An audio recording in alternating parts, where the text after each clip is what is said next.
New details this morning on Carlos Ghosn's flight from Japan. Now, Lebanon now says that it has received an international wanted notice from Interpol for Ghosn. That story bringing some renewed scrutiny on the Japanese legal system and how international CEOs do business.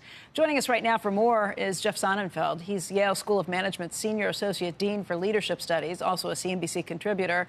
And Jeff, this story, how do you think this plays out? What does it mean for Japan? What does it mean for executives who might be doing business there? What does it mean for Carlos Ghosn?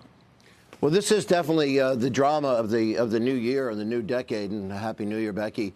It's when you and Joe were talking about with Phil LeBeau earlier this morning, you were saying how uncomfortable it is to be seeming to cheer for the outlaw. But in fact, we have a long tradition of doing that from Bonnie and Clyde and Butch Cassidy and Sundance Kid, the Great Escape itself, or Joe would remember, if not Hannibal Lecter, would remember Dr. what was his name, Richard Kimball from The Fugitive, is that as Carlos Ghosn puts it, he's not fleeing justice, but he was escaping injustice. And I think there's a lot of sympathy for whatever he may have done wrong.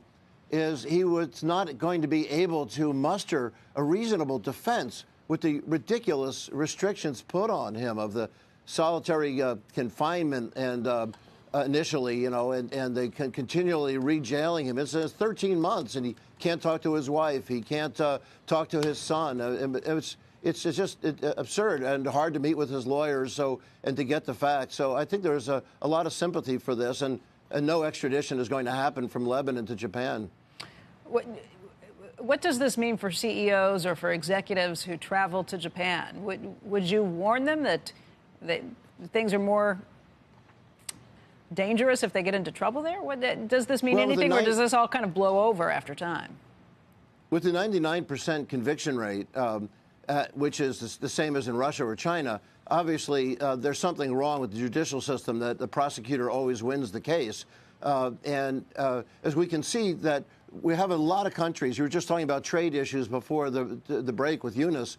There's a lot of concern about how people are being caught up in draping the flag around business issues. So we saw that with the Fiat Chrysler deal being scuttled in terms of doing something with Renault that would have brought in Nissan just because of which countries are going to control what. There's a large French stake in Renault. The Japanese were concerned about the French having creeping control over their company, Nissan, that already Renault had successfully turned around Nissan with a 45% stake, and there was some resentment about that. And as we see that happening, we look at what's happening in China right now, where we have recently 2 Americans detained, unable to seek counsel and get charges against them, and 2 Canadians, of course, there over a year as a reciprocal retaliation, it seems, for for the Canadians detaining and house arrest, in that case with the CFO of Huawei. They were seeing international travel issues are some concern. The State Department has put out an intensified warning for people going into China with dual citizenship issues. And yes, this is a concern. Not everybody can. We've seen it impact business between the United States and China, perhaps, but I wouldn't say that there's been an impact between business taking place between the United States and Japan to this point, would you?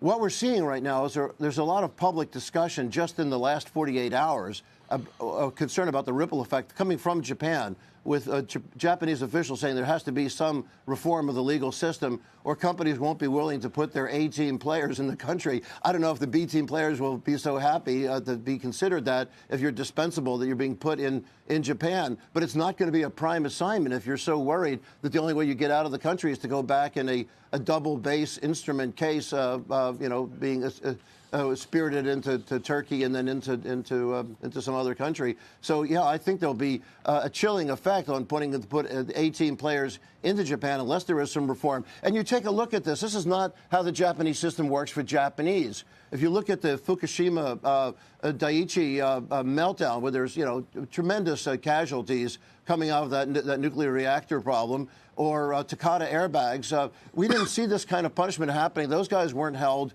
in solitary confinement in cramped conditions in an unheated cell. In fact, I believe that the 3 executives that the U.S. had criminally indicted for the Takata airbags, where 20 people died and 200 injuries and 80 million cars were recalled, and the company went bankrupt. is those guys are still out free in Japan, and Japan hasn't honored the extradition treaty to send them back to the U.S. So it's not reciprocal. It's that foreign executives are being treated differently in Japan, and this is quite stark when you look at gross misconduct in Japan and how Japanese executives are treated, and whatever gray areas there are here. And maybe Carlos Ghosn did do something wrong, but certainly a financial crime is not a capital offense. Hey, Jeff, what happens next for Carlos Ghosn? He's in Lebanon, but can he leave? What does it mean for his career, for his potential down the road? Well, you know, that's very interesting. Lebanon is a shaky country. He clearly has great connections with the business elite and the political elite, and that's the way the press has left it. What you don't see in the press this morning is who is this political and business elite?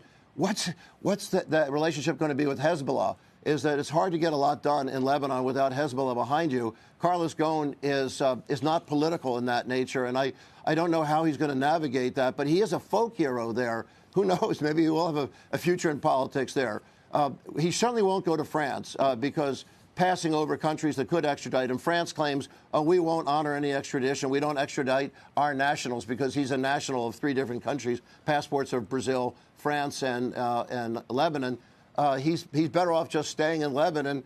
So I don't see how the same ripple effect. I guess he's got about $120 million, so he can live comfortably, minus the 16 of the bail that he reneged on. But he's 64, 65 years old. I'm not sure how much of a global business career he'll still have. But if he would like to have a trial in Lebanon to clear his name, and maybe that can happen. There were some penalties paid in the U.S., and his argument is that's because I couldn't muster my defense with the SEC here. So all they got was the Japanese side of the story. But he'd certainly like to clear his name, and maybe they can hold a trial if Japanese officials. It's quite ironic, to the comic nature of all this, that Japan only heard about this from MTV Lebanon that asked the Japanese ambassador about it in Lebanon. They didn't even know that he'd escaped at that point. So I don't know if the Japanese will cooperate. They're so embarrassed by this. Yeah. It's amazing he's not in some sort of electronic, wasn't on some sort of electronic monitoring that he got out of there the way he did. Lebanon has a 225-kilometer coast along the Mediterranean, just in case you're wondering. You know what I mean? There could be worse places, I think, to be. No, I think it sounds pretty good to me, too, Joe. I agree with you. I was talking to someone about it. It's pretty nice. And I think it's a little more stable than it used to be 10, 20 years ago, right? Oh, yeah. It's come a very long way, and it's a beautiful place. And 120 million coastline. Rich cultural history. Yeah.